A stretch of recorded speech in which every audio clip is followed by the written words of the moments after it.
Gas Yard Fela Halloween workshop. So today we're going to be making a balsamic pasta bake. I'm not really a big fan of pasta bakes because I don't like the really heavy tomato and the soggy pasta and things like that. So the one that I'm making for you today uses all seasonal vegetables, and it can be made either vegan or you can include meat and cheese into it, and it gives you a really lovely, chewy, hearty pasta bake. So we'll go ahead and get started, and I'll show you how to prep some of the stuff, and then I'll show you the finished product. So the beauty about this pasta bake is that you can use any ingredient and it doesn't have to be perfectly done. First thing we're going to start with is some radish.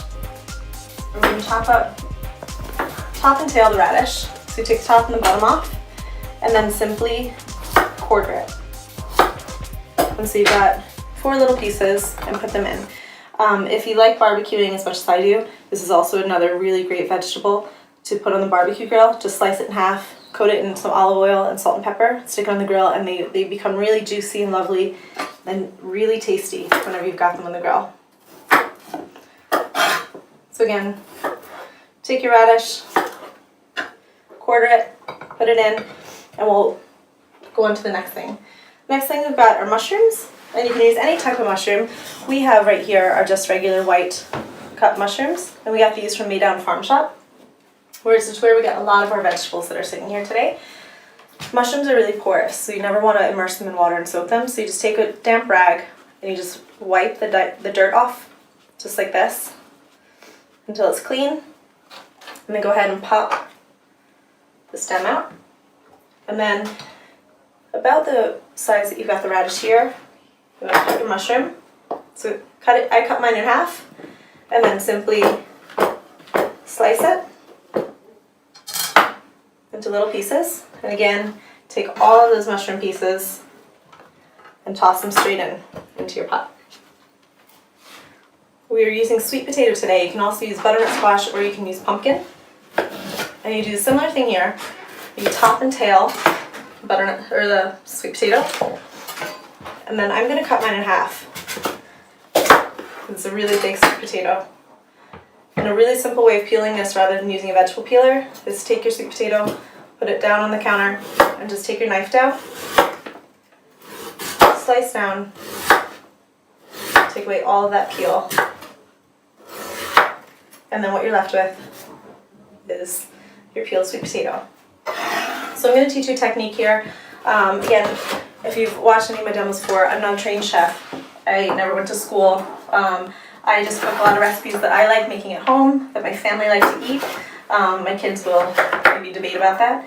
But one of the really nice things about this recipe especially is that you don't have to have any special technique. If anything, the rougher and the more rustic you make it, the better. So what I've done is I've sliced my sweet potato. I've cut it in half again, peeled it, and I've cut it into these little battens. So what we're going to do now is called a roll chop. So you take this, slice down, turn the vegetable, slice it again, turn it again, and slice it again. And we're going to do that with the carrot and parsnip as well. The really nice thing about the roll chop is you're left with all of these really nice edges on it. So rather than it just being a dice with 4 pieces, one of the things that I'm most happy about moving to Northern Ireland is that I have roasted potatoes here. We don't have those in America. And you know the beautiful thing about roasted potatoes is all those craggy edges and how the caramelization and the crispiness happens on the potato. So whenever you do a roll chop or rough chop like this, there's more surface area to get crispy and to just go really, really pleasant, tasty, and catch all that really nice caramelization. So we're going to toss those in, go ahead and just roll chop again. So after every slice, just rotate the potato, and you're left with these little gem looking pieces. When we coat that with oil, salt and pepper, and then eventually when we do our balsamic glaze, it'll get super tasty and it'll just soak up all those flavors. So that's our sweet potato. We are also doing, I won't be cutting up all of these vegetables today, just to show you how this all comes together. It takes about 45 minutes to roast, and I'm not going to do a long cooking demo like we did the last time, so we'll go through really, really quickly. One of the things that we're going to do, we have garlic here. And this is just a head of garlic that I've broken down. Today I'm at my in-laws and we're feeding 5 adults, and so I have included 5 little heads of garlic. Leave them whole. A lot of recipes will tell you peel them, mince them, dice them, things like that, slice them.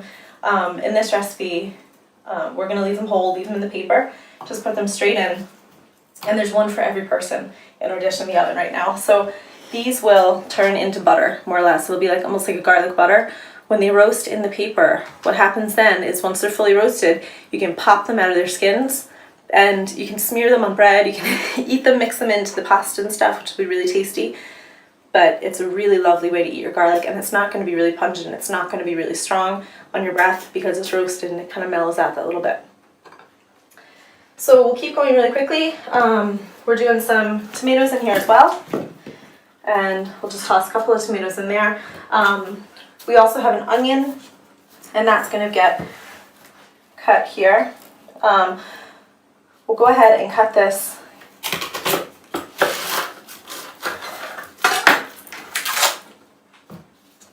and then peel that first tough layer of skin off the onion. Take this to the side. Cut the top off your onion. And then I'm cutting mine in half and then cutting slices down.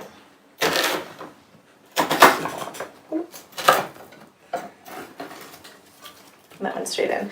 Break them up a little bit, they'll roast in the oven, and because they're super thin, they don't need to be broken up all the way. So all of those pieces of onion will get put into the roasting pan.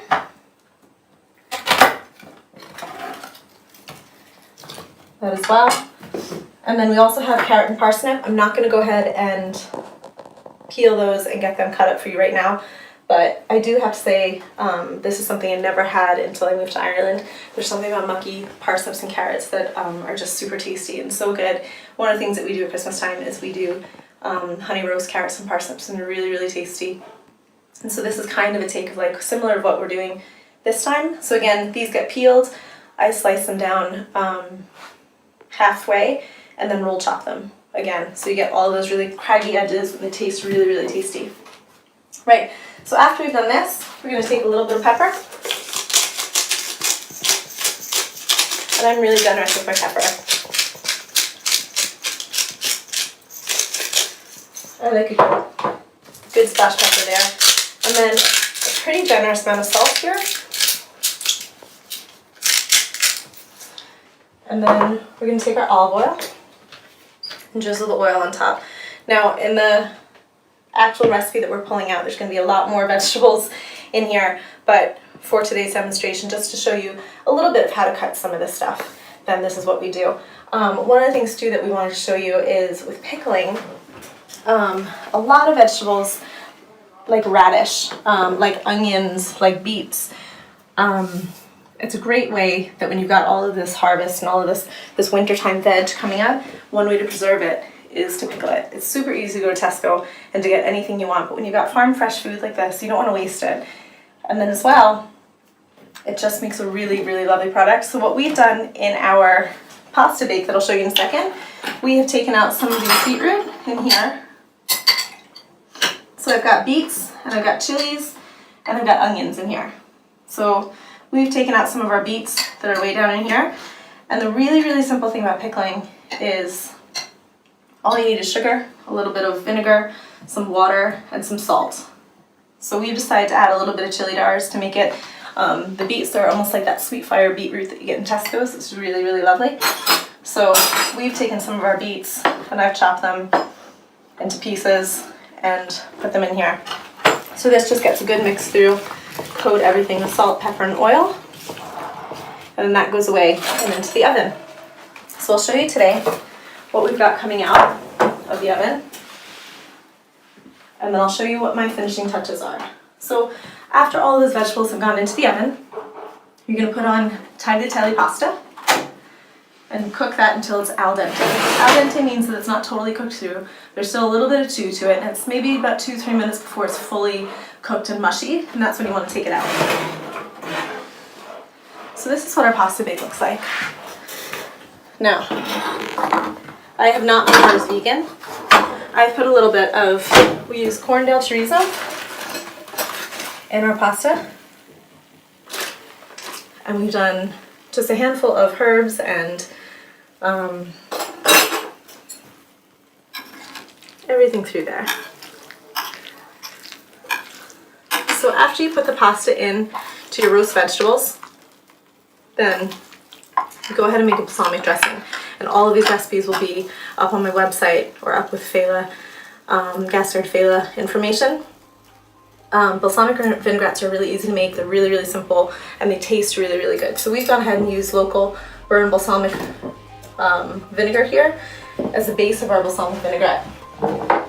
We've used olive oil, honey, herbs, salt, pepper, and some of the balsamic vinegar there. And then we coat our pasta in that, put it back into the oven, and then you can see here it gets really, really crispy. So there's something really ironic about taking a dry pasta, cooking it until it's soft, and then cooking it again until it's crispy.